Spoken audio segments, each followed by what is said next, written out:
This is TechNOW.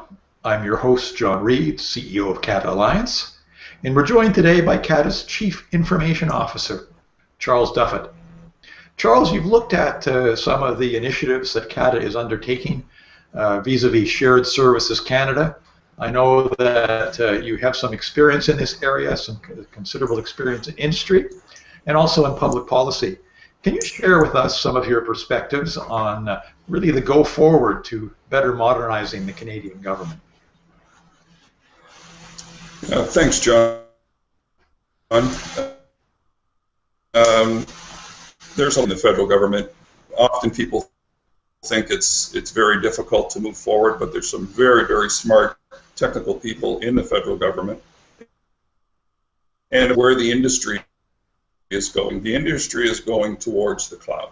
And whether we like the cloud or don't like the cloud, or whether we have conversations about the cloud, that is where the industry is going. And if we follow the industry, as we've done in the PCs, and we follow where it's going, that's where the effort of the industry is going. And if the industry goes that way, then for an organization to become financially efficient, to have technology that's compatible, you have to move where the industry is going.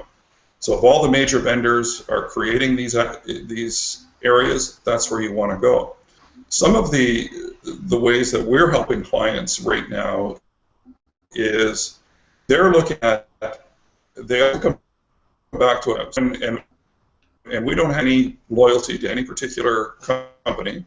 So we go out and we do an analysis for comparing apples to apples when it comes to cloud providers. When you can go out, you can buy software as a service for $50, people will come back and do the analysis and say, oh, we can do it for $20. But they're not adding the infrastructure costs, the hardware costs, the software costs, the people loading the patches, heat, hydro, electricity, and the real estate cost of all of that are often left out of the equation. So we're finding that as we go in and do the analysis for people, that their costs are coming down quite substantially if they go to the cloud. The biggest concern I think most people have is security and going to be secure.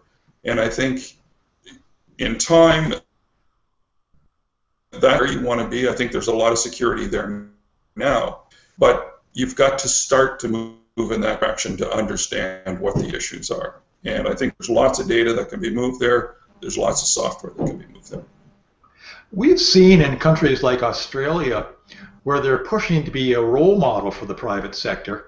I'm not sure we can say that about Canada. As you know, we're launching a campaign called Made Must, Cloud Computing for Canada. Is that a fair observation about the Canadians' leadership? We tend to be lagging a bit, and we're not quite there as a government.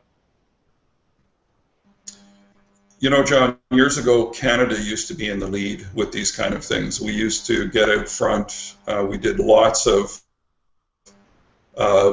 leadership issues on computers, on the web, and I think we had really strong leadership at that time that were willing to take those chances and move forward. And if I look at Australia, absolutely correct. Australia took a chance. They made mistakes, but you have to make mistakes to move forward. That's the way you find out.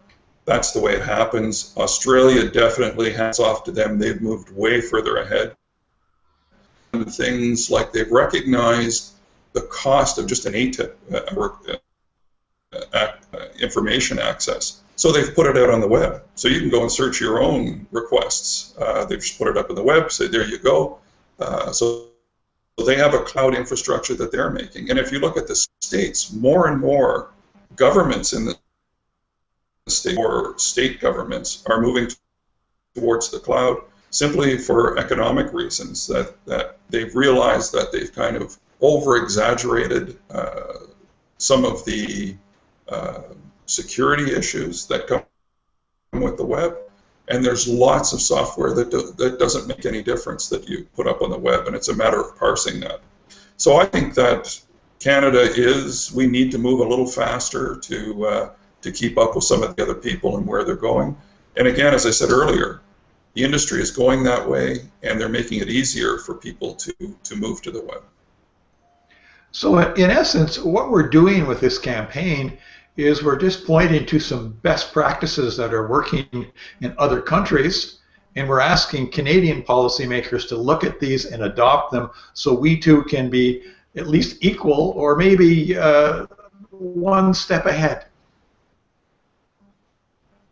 John, and we don't have to look far. Even in Ottawa, we don't have to look far. We just look to Canada, and there's lots of companies that are doing it. There's companies right now in CATNO that are providing services. There's so many mid-sized, small companies that get it. They've got the younger crowd, I guess, that's working on it. They understand it. They live it. And if I look at my 15-year-old son, he cloud all. It's just becoming the way we're going to work in the future. So definitely we don't have to look far, and we can find those companies. Well, Charles, Chief Information Officer for CATA, thank you for joining us this morning. Again, we're having a national conversation on how we can be a competitive innovation nation. We think the Made a Must campaign is a very important element of that. Again, we appreciate the work that you're doing to make us more successful. Thanks very much, John.